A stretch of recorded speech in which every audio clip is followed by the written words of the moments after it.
Hello, I'm Henry Emmons, and welcome back to Joy Lab. And I'm Aimee Prasek.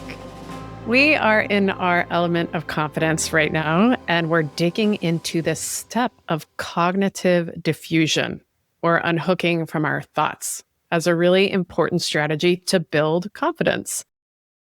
We actually work a lot on this here at Joy Lab. We often use that strategy of the observing self, where we can notice our thoughts, our feelings, but not let them hook us, not fuse with these thoughts, not let them tell the whole story or define us or take us down so often. And we've done experiments in the program as we imagine ourselves sort of sitting on the bank of a river and watching the thoughts go by, or our thoughts like clouds in the sky and watching them float by, which are all great strategies to use. But I want to be real. When I was really struggling a few decades ago, my thoughts were not like branches going down a peaceful stream. Even today, there are days when my thoughts are more like a wave pool. That's kind of the metaphor that jumps for me. Henry, have you been to a wave pool? I don't think so. I'm trying to visualize it. Oh my I God. assume it can get pretty agitated. They are terrifying. Oh, really? At least in my experience. I feel like I must. Do you pay to go to these? Oh my God. No. I don't pay anymore. I don't know. I mean, I must have had at least 2 near-death experiences at Bunker Hills Wave Pool in Minnesota in the late 80s. For real. Like waves crashing, way too many kids. The occupancy must have been exceeded. Tubes flying around and just like, you're just this little bobber, like submerging and coming up and down. Oh God, terrifying. I'm sure they're better now, but I sometimes think of myself as like sort of a seasoned lifeguard, that observing self, like a seasoned lifeguard compared to a peaceful observer on the bank of a stream, with the knowledge that that lifeguard has my back. They're noticing and they're helping. They're there to keep me safe. And that might be helpful when you're just getting overwhelmed with thoughts. Just kind of, it's just a perspective shift. You know, thoughts like, I'm never going to get this. I'm going to embarrass myself. I always screw up when it matters. Everyone's going to think I'm an imposter or stupid. I'm going to feel like this forever. All these thoughts can come in so fast, like those crazy wave pools. You feel like you can't get a breath. They can really take you down. Your stress response surges, and this thought, like, how am I going to get out of this, becomes the only thing you can think about. And for sure, seeking out extra support, like therapist, another licensed practitioner, a friend, the NAMI helpline, SAMHSA, texting or calling 988 to chat, like getting extra support if you're feeling submerged in those thoughts can be super helpful. For our work with confidence, you can see how these thoughts, these common self-critical thoughts like these, can be really tough. They absolutely won't feed any kind of confidence. That's not what they're designed to do. I mean, imagine yourself in the wave pool. Is it great to feel confident when you're like surrounded by 10,000 children screaming and waves are crashing at you? No, your confidence is like done and your stress is like, get me out of here. This is dangerous. That's accurate. So, as I said last episode, the actions of confidence come first. Taking actions toward confidence can feel impossible. Absolutely, when you're riding all of these self-critical thoughts. So we have to practice getting some space from our thoughts. And truly, at least in my case and what I see from all the research, we can change the relationship with, and often the intensity and frequency of those waves, these thoughts, these self-destructive thoughts. And interestingly, when we stop fusing or fighting with them, they do start to get smaller in time with practices like the ones we focus on here at Joy Lab. Yeah, you mentioned the term cognitive defusion, and I think what you're describing right now is cognitive fusion. Yes. Which is what we want to loosen up. And And really, I think that's accurate, an accurate description, because fusion means that you're stuck to your thought. You could also use the word adhesion. It's like your thought is glued to you. That I'm going to embarrass myself or whatever it is. It doesn't feel like a thought at that moment. It feels like a fact or a prediction based on all kinds of evidence. That's the truth about what will happen. And so when you're fused with a thought like that, your whole nervous system responds as though it is true.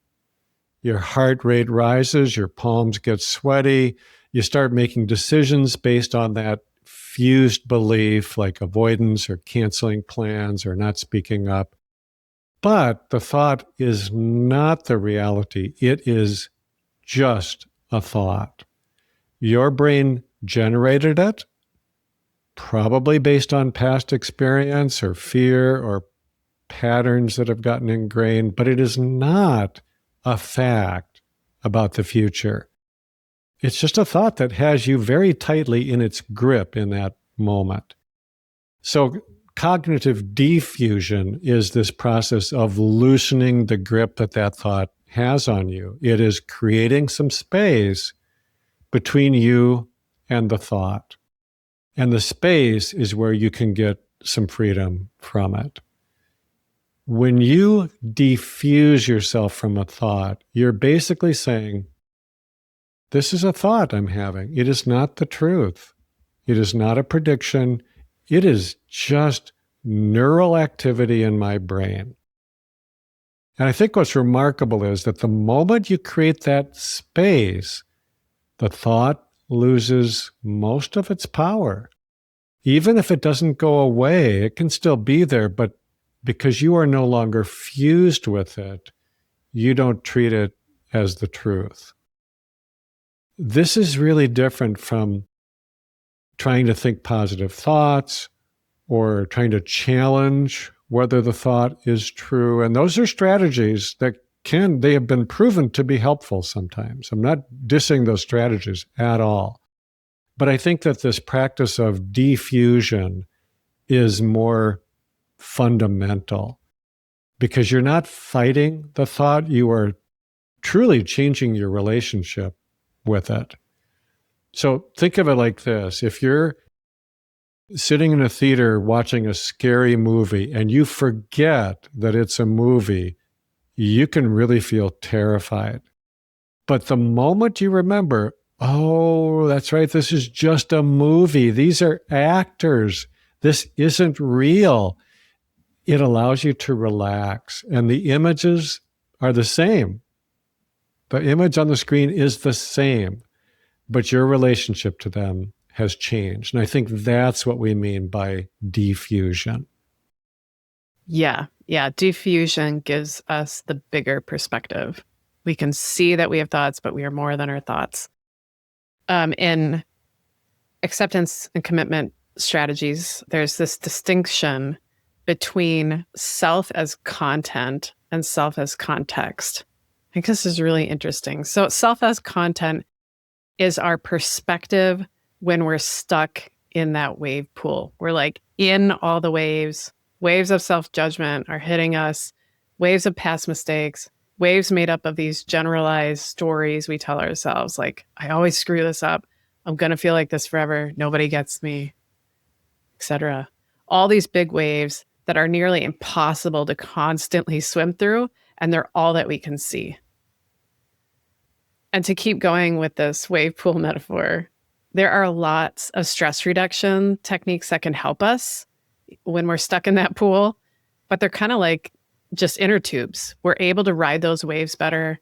Our head stays above water more often, but we still have to hang on and ride those waves.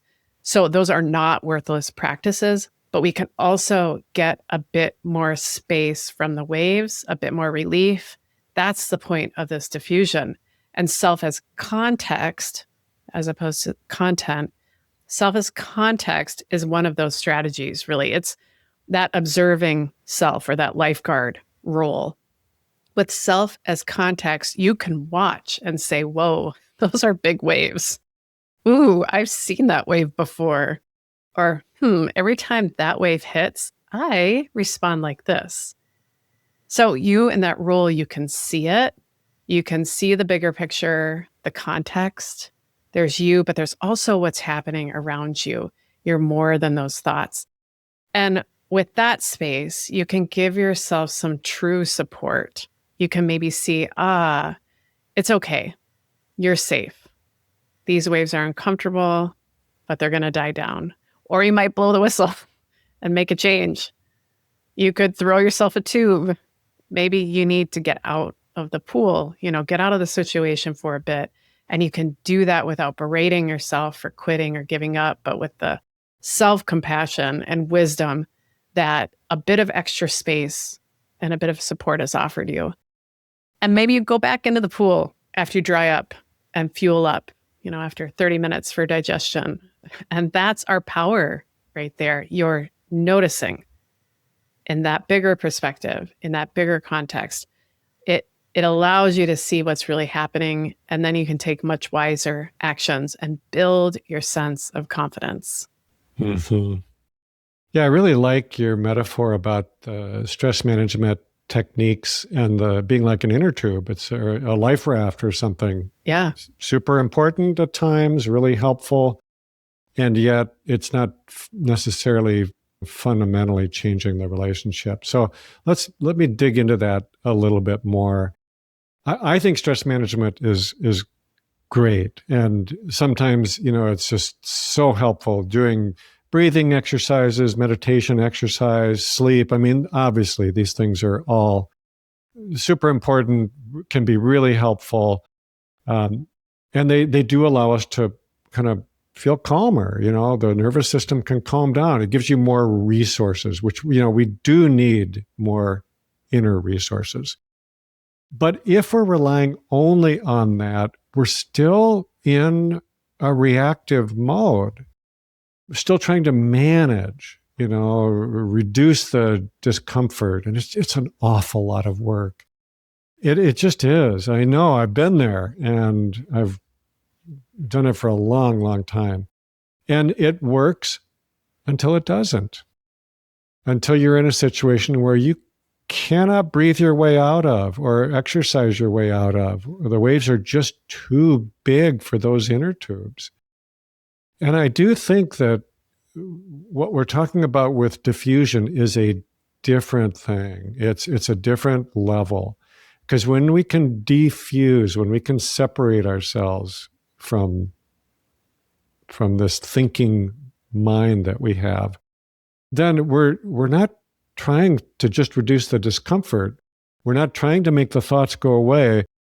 You're stepping into that role of a lifeguard, as you said. And from there, you can see things a lot more clearly. I like the lifeguard thing on the beach, when they're sitting up in those little towers and they have a view, right? It's a little bit of a higher view of what's going on. I think of that very much when I think of the observing self. It's got a little higher perch, so to speak. So let me bring up something else that I see a lot, which is perfectionism that can keep us fused with our thoughts. So if you're someone who believes that to be confident, you need to be perfect, that you can't make mistakes, you need to have all the answers or whatever, you're going to be hyper vigilant about your thoughts. So you're going to take this practice we're describing and try to and overdo it, essentially. So you'll scrutinize every thought for weakness or inadequacy and try really hard to think only the right thoughts. And I can just tell you that's not going to go well. Because ironically, trying too hard to do this will keep you fused with your thoughts because you're paying intense attention to them. Trying to control them is not going to work. You're making them too important by doing that. And the truth here is you do not have to be perfect. The sooner you accept that you'll make mistakes, that you will have doubts, that sometimes you will say the wrong thing, then the sooner you can diffuse from those thoughts about those things. Because if you're not trying to be perfect, then having an imperfect thought, like a doubt or a fear, is not a big deal. It's just a thought, nothing more than that. And it's something you can just let pass right through your conscious awareness. And I think that's really where this practice of diffusion gives us freedom. I love that description. And to highlight perfectionism is very helpful. So let's dig into some strategies. We talked about stress management strategies. All of these things are options. And with diffusion, it's another one, and it's helping in a different way. Henry, you also noted cognitive restructuring, like CBT practices, sort of, questioning the thought. So there's lots of ways to do this. So it could be all helpful. We're not putting any shade on those practices, but we're going to focus on some of these strategies that are a little bit more aligned with confidence building and that can be super helpful in the moment, like in the heat of the moment when you're like, I am not feeling confident. What we're dealing with when it comes to confidence is maybe a history or past experiences that have been really uncomfortable. For example, maybe you just froze in a public speaking situation. Or I gave an example in last episode of a terrible interview I had, like real bad. Yeah, it was bad, Aimee. Real bad. Definitely didn't get it. So like all of these sensations of fear, you felt those things. You remember the knots in your stomach, lump in your throat, racing heart, and you didn't say what you wanted to do. So in this situation, even though it's not true that this will always happen, that you'll always freeze, or that you will absolutely bomb the interview, you do have some evidence that it certainly could happen. Because it definitely did. And it likely will again if you can't do some practicing, right? So you can try practices that position yourself more in that observing self or lifeguard role, not there to dispute the content, not there to say whether or not the thought is true, but to notice it and loosen its grip. And one strategy of observation can be to simply name it, but with some distancing, actually using the words, here it is, I'm noticing that I'm having the thought that, and then you fill in the rest. I'm going to blow this interview, or, I'm going to epically fail in that conversation, or whatever. So that first phrase can offer a little bit of what's called psychological distancing from the thought. You're positioning yourself as the observer with that statement. You move from, I'm going to blow it tomorrow, to I'm noticing that I'm having the thought that I'm going to blow it tomorrow. And then just feel what you feel. Notice if any sensations arise and let them move through you. They're just attached to that thought, and like a wave, they will pass. And that thought will come again, and you can again say, oh, again, I am noticing that I am having the thought that. And we want to practice this in more low stakes situations so that we can do it on the fly when it matters. So don't start practicing, in the wave pool. If you can help it, start in the kiddie pool, put your water wings on. And just to add some levity, when you observe the thought, you can say the phrase in the silliest voice you can. I know it sounds weird, but it can strangely be helpful. So several times, again and again, singing in a funny tune or in a silly voice or as a sports commentator or a narrator or like a hilarious romance novel narrator, whatever might make you laugh, repeat that phrase in that voice or in that way. It's a simple way to create psychological distance, to unhook from the thought a bit and actually take some of its power away. You know that voice that says, in a world at the beginning? Yes. What was that from? There's a great movie where this woman tries to be that voice. I can't remember, but that's the one I sometimes use. So it's in a world where I'm noticing that I'm having the thought that I'm going to blow it again tomorrow. I love your strategy, Aimee. Here's just a slight tweak or addition. It kind of follows the levity or the silliness thing, which I do think is really helpful. Yeah. You could call this the thank you brain technique. Mm-hmm. So here's how this would work. When you notice a thought, especially one of those catastrophic kind of thoughts, you simply say, and you can do this out loud if you want, or just say this internally. You just say this, thank you, brain. That's it. Just that. Don't need to do anything more. Why does this work? Well, it immediately positions you as the observer. You're thanking your brain as if your brain is separate from you, which in a sense it is. Because your brain is generating thoughts and you are the one observing those thoughts. Second, it's a paradox. We spend so much energy fighting our thoughts or arguing with them or trying to make them go away. Thank you, brain, is the opposite of that.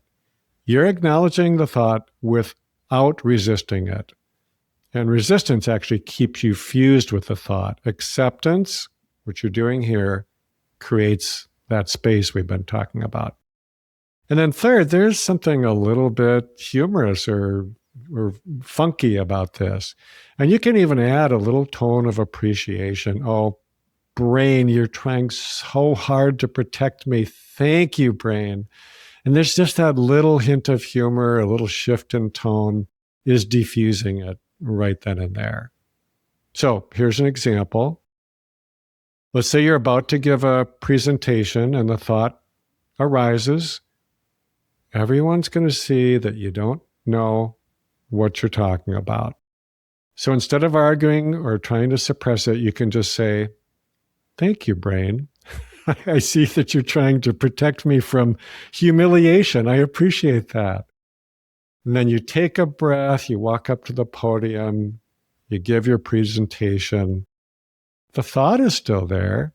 Your brain is still trying to protect you, but you are not fused with it anymore. It's no longer driving your actions. And that's really the skill of confidence that we're trying to build. I love that. I love that appreciation to ourselves. It is true. The brain's job is to protect us. Yeah. It just, in doing so, it can narrow our world in ways that doesn't really serve us. Absolutely. So yeah, thank you. And I shall do something else, perhaps. Yeah, that's great. I love it. Thank you, brain. So this is a skill we're building. I love that it's not about forcing a feeling. It's not about trying to stop or suppress any thoughts or feelings. It's about letting those things matter less. Our talk about right-sizing ourselves, last element with humility is coming back to me.